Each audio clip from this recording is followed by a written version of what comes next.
Yeah. So in this video, I will explain how you should build your own website, or like why you should have your own portfolio website, because it is necessary, bro. It is necessary. Building your own portfolio website is necessary because it acts as a resume, online resume. And firstly, if you are a web developer and if you already know how to build a website, then build your own portfolio website. Don't copy, don't take the code from anything, just build it by yourself along with ChatGPT maybe. Okay, second thing, if you're not that good at developing a website and if you are like still in learning stage, then I'll suggest you to use templates, because templates, it's like it already has some format and you're just editing that format according to whatever you want, and you can edit your own details. Okay. Third thing, if you're someone who have no idea about what a portfolio is, or if you're someone who has no idea about how to build a portfolio website, then there are websites like Bolt AI and all. You just give a prompt, you just give your details that this is how the design have to be, this is how the font have to be, and this is how the information needs to be framed and all that about your portfolio website, and it will generate a website for you.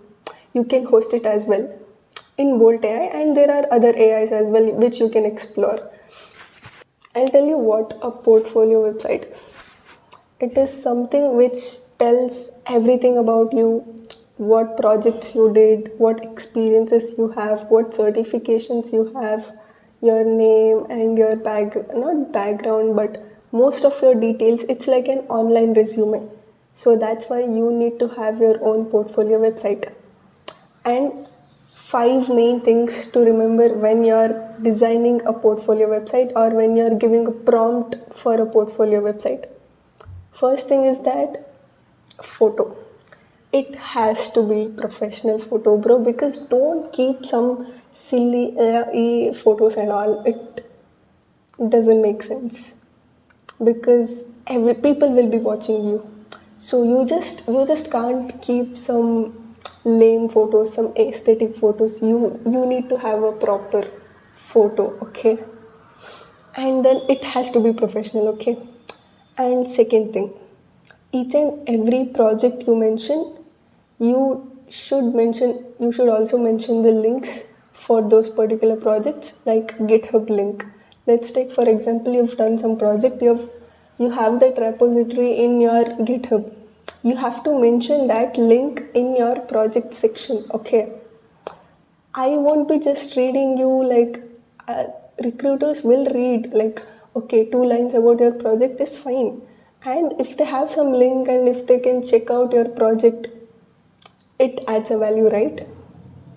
And third thing, certifications. If you are mentioning your certifications, then you have to upload links for that as well.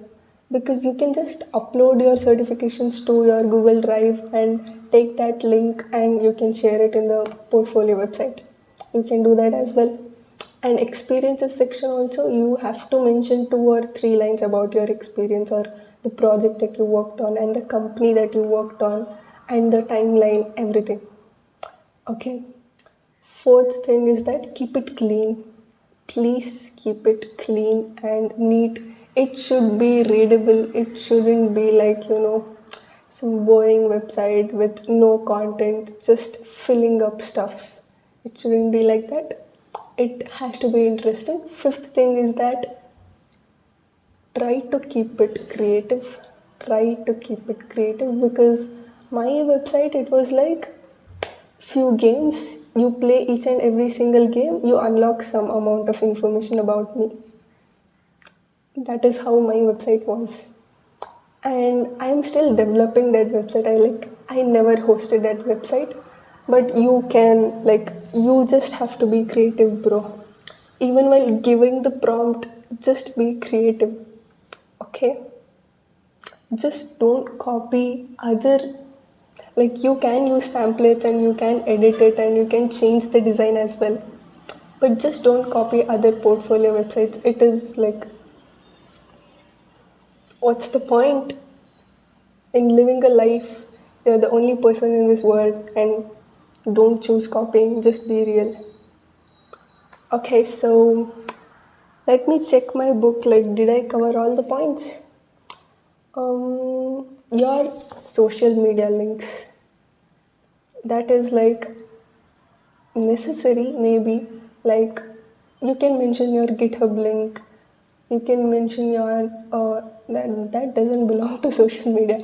I mean, you can everything that you've worked on in technology part, just mention it, bro. And when it comes to social media, Instagram links is up to you. LinkedIn, you can share that. Numbers, it's up to you. Gmail, you have to share it. And you can also share your resume as well. So, this is it. You can check all the links in the description. That's it for this particular video, and bye bye.